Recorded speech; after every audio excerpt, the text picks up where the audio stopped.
Olá, queridos, graça e paz, Deus abençoe a todos de maneira rica e abundante. Aqui estamos mais uma vez para tratarmos do tema, né, que nós começamos ontem. O título é esse aí, que a gente vai colocar agora, as 7 palavras, né, 7 expressões de Jesus na cruz, na doutrina da unicidade. É claro que existem frases dele que vão demandar um pouco mais de tempo, né, para a gente refletir sobre elas. Outras nem tanto. Mas hoje nós vamos falar da terceira expressão. Falamos ontem da primeira e da segunda. Hoje nós vamos falar da terceira expressão que ele diz no momento da sua crucificação. Isso é muito importante a gente analisar, porque, meus queridos e amados irmãos, a cruz de Cristo, ela nos traz profundos ensinamentos. A cruz de Cristo, ela é onde Deus compra a igreja com seu próprio sangue. Não esqueça que Atos 20 e 28 fala bem claramente, né, que Deus nos fez bispos, né, nos chamou para apacentar a igreja, que o Espírito Santo a igreja de Deus, que ele comprou com seu próprio sangue. Então, quer dizer, em algum momento da história, Deus ele se faz carne, se torna semelhante a qualquer um de nós, correndo sangue por suas veias, né? Inclusive o próprio profeta, ele fala, inspirado pelo Espírito Santo, desses dias da cruz. Ele diz, né, que ele levou sobre si as nossas dores, as nossas enfermidades, o castigo que nos traz a paz estava sobre ele. Muitos profetas falam, né? Aliás, por isso que Paulo escreve aos Efésios, né? Alicerçados e edificados na doutrina dos apóstolos e dos profetas, o qual Cristo é a pedra principal, Efésios 2, que você vai ler lá. Então vamos falar dessa terceira expressão. No vídeo de ontem, eu mostrava uma tabelinha muito importante, a tabelinha com as frases e as referências de todas essas frases que ele diz, as 7, né? Então, reveja aí o vídeo de ontem, o vídeo anterior a essa tabelinha encontra-se também bem clara, bem explicativa na nossa apostila, tá bom? A apostila, lembrando sempre, a apostila está fixada no primeiro comentário deste vídeo ou na descrição. Então, embaixo dos vídeos tem os comentários. Você vai no comentário número 1, lá está o link para você da apostila deste tema. É muito bom você guardar essa apostila, porque é um documento escrito, nem todo mundo tem tempo para assistir vídeo, outras pessoas até não têm paciência, muita gente prefere a leitura. Então, está aí a apostila para você que desejar guardar esse documento. Na apostila tem as referências bibliográficas. Todo documento, né, livros, apostilas, artigos, tem que ter as fontes, né, as referências de onde tiraram essas informações. Claro que a nossa fonte primária aqui é a Bíblia, a palavra de Deus. Vamos chegando. Dito isso, vamos seguindo. A terceira frase, por ordem, inclusive é uma ordem até teológica, uma ordem, de certa expressão, seria uma ordem cronológica, né, acompanhando a sequência dos fatos narrados nos evangelhos. Então, está aí a terceira frase mulher, eis aí o seu filho. Então disse o discípulo, eis aí a sua mãe. Essa frase, esse momento, essa expressão, quem narrou essa expressão com detalhes, né, com esse detalhe, foi o evangelista João. Ela encontra-se somente no Evangelho de João. Capítulo 19, versos lá por volta do verso 26, 27, está aí a referência para você depois dar uma conferida. Isso é muito importante. Alguma das frases, como esta, por exemplo, você vai encontrar apenas numa referência, e tem algumas que você vai encontrar até em 2 evangelhos, em 3, então vai depender da pesquisa, tá bom? Então, vamos lá. É muito importante analisarmos esta frase do Senhor Jesus, meus queridos e amados irmãos que acompanham esse vídeo. Vou procurar ser o mais breve possível. E aí, Tony, mas dá para a gente tirar ensinamento aí nesta frase dele? Porque, a princípio, é uma frase, trata-se de uma frase até mesmo normal. Por que acontece naquele momento ali, né? Segundo o evangelista narra. Jesus estaria Maria estaria chorando e sendo amparada por João, né, pelo evangelista. Era um dos mais jovens ali e tal, amparando aquele menino, ou melhor, aquele menino consolando Maria. Ambos se consolavam devido ao momento, né, um momento realmente, vamos dizer assim, muito triste para eles, que estavam acostumados com a presença do mestre o tempo inteiro, e ver o mestre naquelas condições. Realmente é uma situação que não é nada fácil, né? Você acompanhar, ser discípulo, ela, né, acompanhava ali, né, o Senhor, todas aquelas promessas, e agora vendo o Senhor nessas condições. Realmente uma situação muito, vamos dizer assim, humanamente falando, muito triste. Você pode pensar, mas era propósito, tinha que acontecer e tal, mas viver os fatos é outra realidade. Quem é que vai ver o seu Senhor passando por aquele momento ali triste, sendo, né, tendo uma morte horrível daquela, e vai ficar feliz né, ainda mais se tivéssemos os conceitos teológicos de hoje, sabendo que, na verdade, como eles sabiam, né? Eles sabiam que ele era inocente, mas a profundidade dos temas, nós sabemos agora que ele estava pagando um preço. Além dele não ter culpa, ele estava sendo sacrificado por nós. Hoje nós temos essa clareza de detalhes, de informações, olhando sempre por fora da situação. Quem olha por fora tem uma leitura melhor, né? Depois, com todos os detalhes, todas as informações reunidas, é uma maneira, né?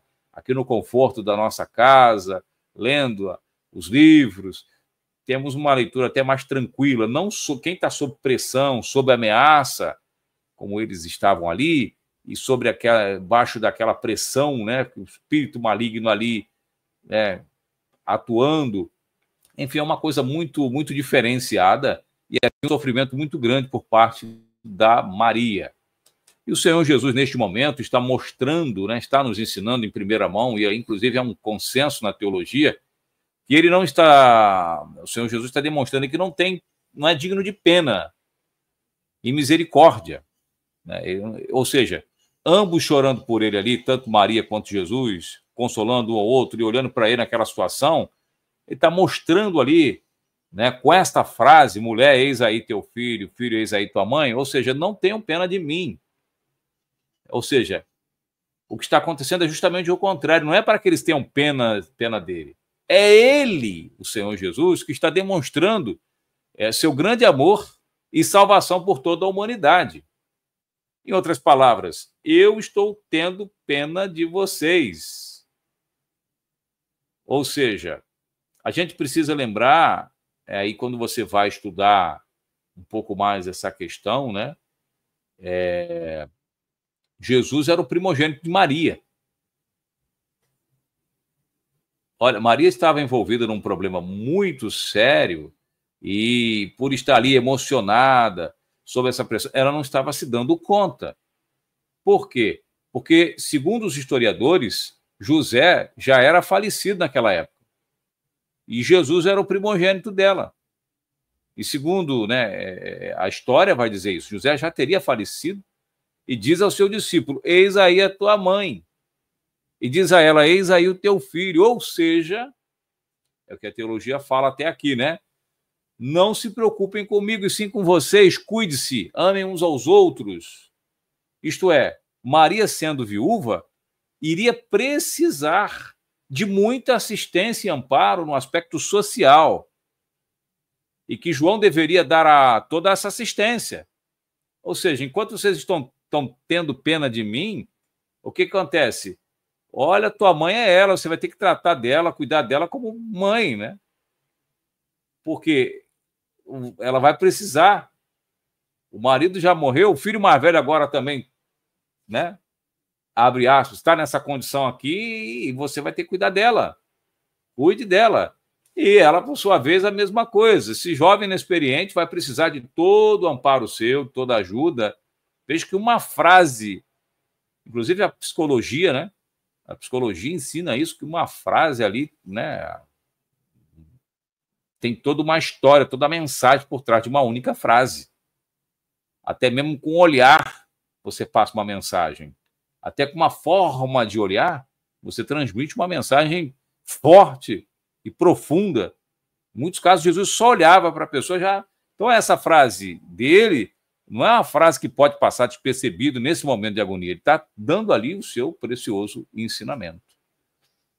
Agora, voltando aqui para o aspecto da unicidade. Tudo bem, Tony, mas o tema né, o que não podemos ignorar, esquecer, é que o tema da nossa série de vídeos aqui é as 7 expressões de Jesus na cruz do ponto de vista da unicidade. O que essa frase me apresenta no aspecto da unicidade de Deus? A mensagem unicista. Como nós analisamos essa frase? Volto a dizer, as frases, né, que têm um compromisso e cujo objetivo principal desse vídeo são aquelas frases, as últimas expressões que a gente vai tratar no decorrer dos próximos vídeos, né? Durante essa semana Deus meu, por que me desamparaste? Está consumado. Pai, em tuas mãos entrego o meu espírito. Então, essas frases são as que mais, né, o povo unicista reflete sobre elas. Livros e livros, né, os livros que temos da doutrina da unicidade de Deus, todos eles abordaram, de certa forma, um pouco esse aspecto da cruz.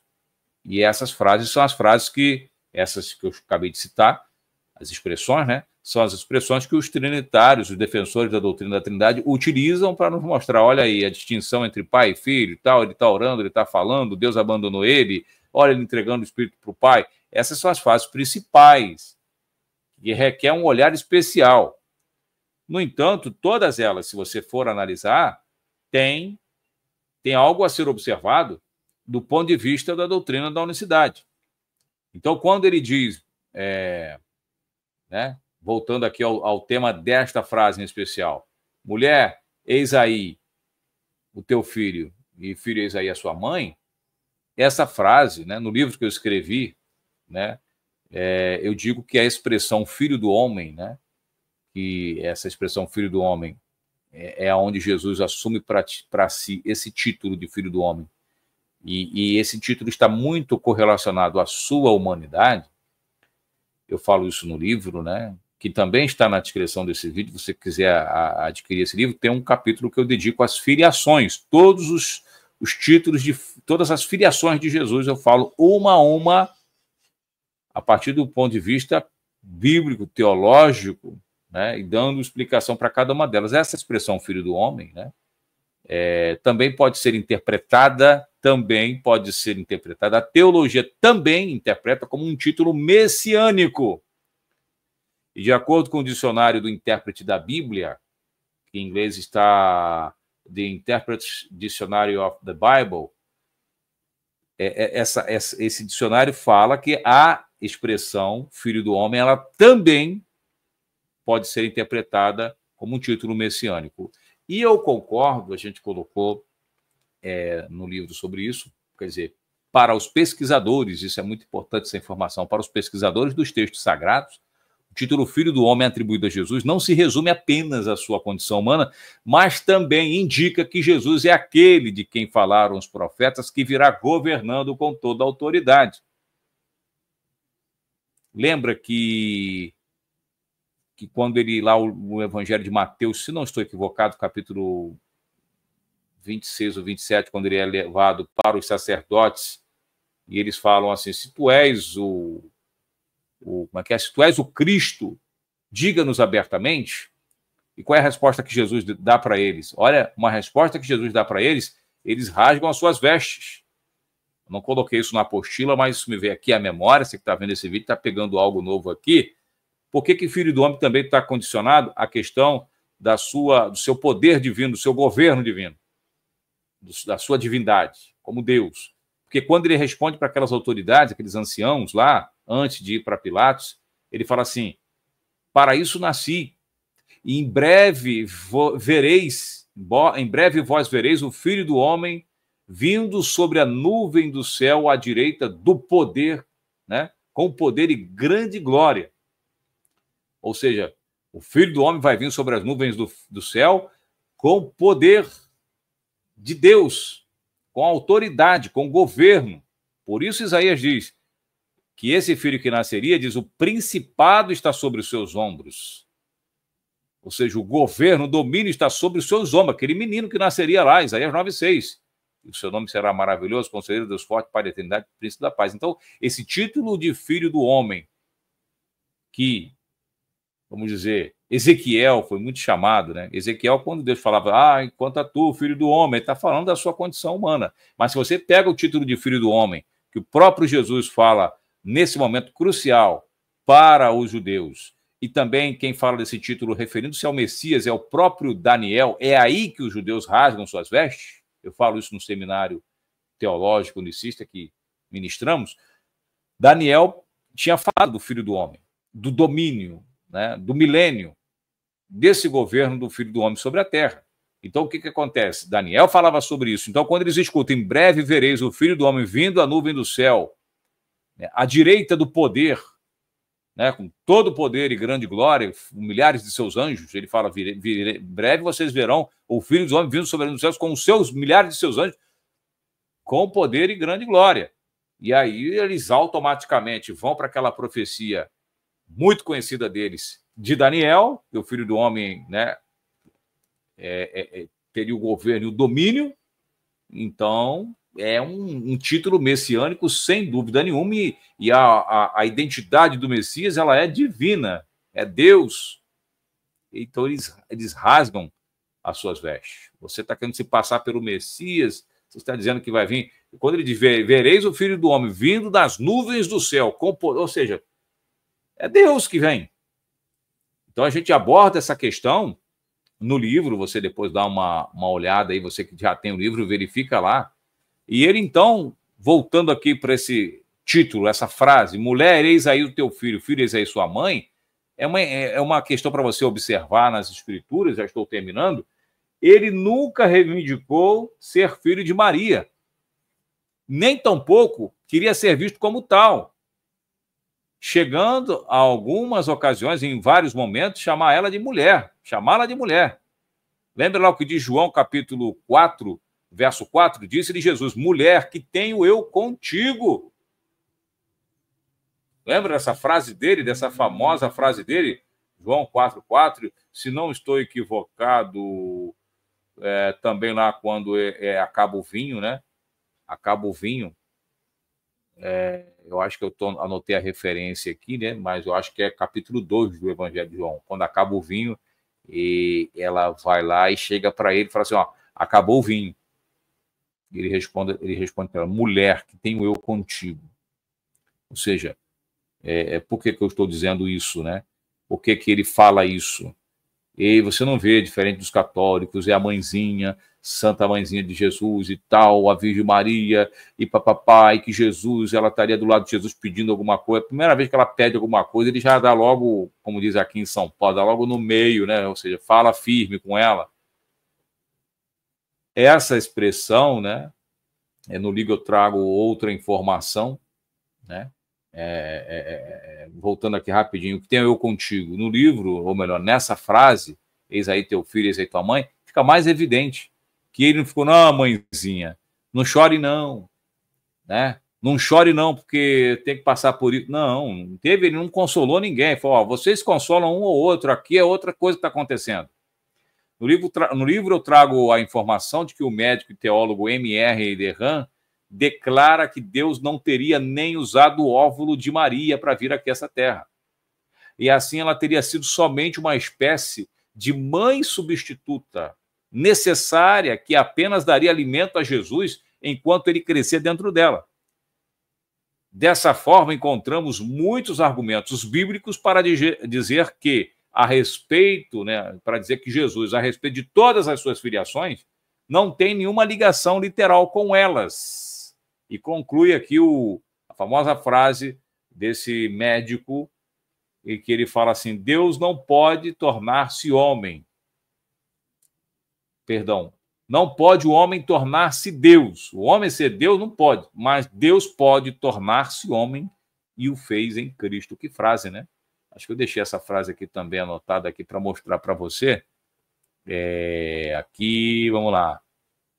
essa frase é: não pode o homem tornar-se Deus, mas Deus pode tornar-se homem, e o fez em Cristo. É nessa frase que ele encerra aí o seu livro. Então, a respeito das filiações, quando você vai estudar as filiações de Jesus, eu digo, por que eu estou dizendo que Jesus, esse título, essa questão de filho do homem, é um título que Jesus advogou para si, tomou para si. Mas quando você vai mesmo examinar se ele era filho de algum homem, não era. Ele era chamado de filho de José. Ele era filho de José? Não era. Não teve contato José com ela. Filho de Davi, era algum filho de Davi, literalmente, lá e tal? Não era. Um título. Por causa do título de Davi também está mais ligado a essa questão do Messias do que filho de Deus.